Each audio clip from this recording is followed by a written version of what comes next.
Mrs. Knight. What's up, guys? I miss you all. And I know I say that every single time I get on here, but it's so true. Every time I start making one of these videos, the first thing that comes to my brain is, it's just not as fun to do this on a video. I don't get to hear Jeremy screaming, laughing. I don't get to hear Reed cracking up. That's the best part of reading Junie B.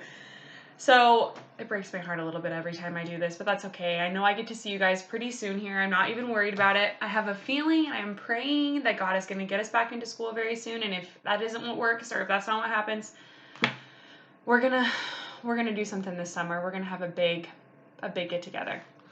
Okay. We just started a new Junie B. Jones book. I think yesterday. Junie B. Jones is Captain Field Day, and I told you guys that this is one of my most favorite Junie B. Jones books. So last time we left off, we learned that Junie B. Jones's school is having something called a field day, which is like a big kind of school-wide racing event out on the playground or out on their track.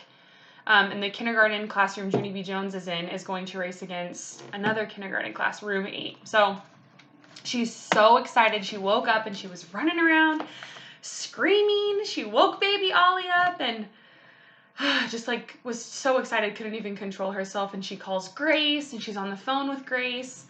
Well, at first she was on the phone with Grace's dad and she was super worried Grace was sick and wasn't going to be able to go, and then found out it was Grace's dad. And she ends up hanging up with Grace. In chapter 2, what we're going to read about today is what happens when Junie B. Jones gets into room 9. So I got the coolest video yesterday from Reese and Reese's little sister Hallie. They had some awesome predictions, and they're both watching it. So hi, girls, I miss you. I thought your guys' prediction was awesome. Junie B. Jones thinks that Junie B. Jones was going to be raising her hand, and Mrs. was just going to pick her. And I thought that was a really good prediction. And I've been getting lots of emails and lots of other stuff from you guys, which is so awesome. So keep those coming. Those are super cool. We are going to read chapter 2 now. It's called Captain, which spells captain. Okay. And this is kind of a short chapter too. That day at school, room 9 was very excited. We kept laughing and jumping and giggling and shouting. Me and my bestest friends, Grace and Lucille, runned and skipped all over the room, 'cause we had to warm up our muscles for field day, that's why. All of a sudden, my teacher hollered our names. And there they are running around the room, and there's Mrs., and she's kind of like being serious with them. Lucille, Junie B., Grace, please take your seats right now. We stopped real fast. My teacher's name is Mrs. She has another name too, but I just like Mrs., and that's all. Yes, but we need to keep on skipping, I said, because Grace said we have to warm our muscles up for field day. If you don't warm up your muscles, your legs will get clams. Clamps, said Lucille. Cramps, said Grace. Mrs. smiled a bit. You girls will have plenty of time to warm up outside, she said, but right now we have an important job to do. Right now, we are going to pick a captain for our field day team. Just then, everyone got excited all over again. A boy named Meanie Jim waved his hand in my teacher's face. Me, pick me, he hollered. I will make a great captain. No, pick me, teacher, shouted another boy named Polly Allen Puffer. I will be better than him. No, pick me, I'm the fastest runner in all of kindergarten, hollered that Grace. Mrs. sat down in her chair. She crossed her arms and waited for the yelling to stop. I hurried to her desk, speedy quick. Mrs., guess what? I said. I did not shout just then. I said, did you hear me? Huh? Did you hear me not shouting? I was the only one in the whole room who didn't shout, I believe. I pulled on her sleeve. Maybe you should reward me for that behavior, I said. Huh, Mrs.? What do you think? Maybe you should make me the captain of field day, because that would teach the other children a good lesson, probably. Maybe she didn't yell, but she just ran over to Mrs., which is probably also not a good idea. Mrs. stood up. She walked me back to my table, and she pointed her finger at me. Sit, she said. Stay, she said. After that, she went back to her desk, and she held up a little basket. Boys and girls, please listen carefully.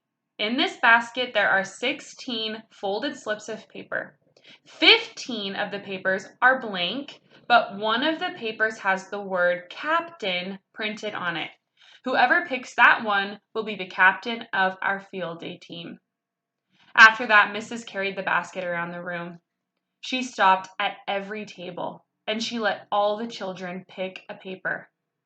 Keep your papers folded until everyone has chosen, said Mrs. We'll all open our papers together.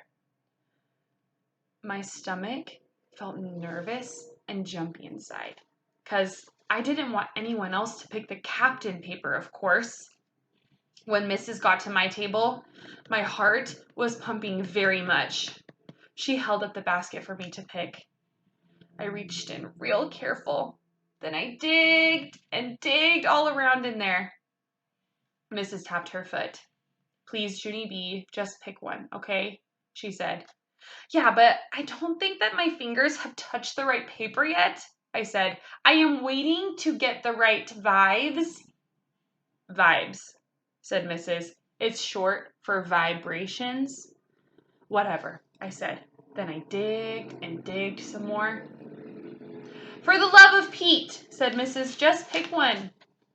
After that, I quick picked a teensy paper from the basket. Then I waited at my seat, very patient, until all the rest of the children picked two. Mrs. smiled. Okay, everyone, when I count to 3, you can open your papers. 1, 2, 3. I opened mine up. Then I did a gasp, 'cause I saw letters, that's why. And there's Junie B. Jones. Oh my goodness. Make that face if you can make that face. I wonder if she can read what the letters say. Yeah. Mrs., look! My paper has letters on it! It is the word captain, I think. I zoomed to the front of the room to show her. And guess what? She said I was right. I skipped around in a circle. Hooray! Hooray! I am it, people! I am Captain Field Day! After that, I laughed and danced and clapped. Only, what do you know? Nobody else clapped with me. That's the end of chapter 2. Chapter 3 is called Capes and Lightning.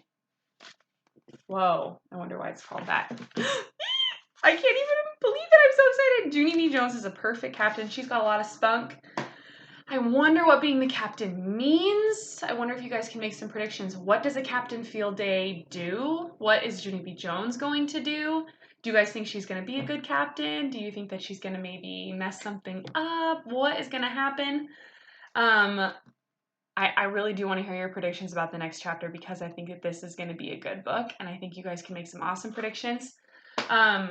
Also, if you guys are doing read-alouds with your mom and your dad at home, you should also be making predictions about what's going to happen in the book that you're reading it with your parents. Or if you guys are doing just independent reading by yourself, make predictions while you're reading. Keep practicing those things that we've always practiced. Build up your reading fluency. Reread the same book a couple times so that you guys can get better and build a lot of expression. I know part of the reason that you guys like listening to Junie B is because she is someone that has just a lot of expression when she talks. In the book, when you read it, it sounds better with a lot of expression. So keep practicing that. If you guys have this book, I like Everly's idea a lot about if you have this at your house, read along with me. We're going to do chapter 3 tomorrow.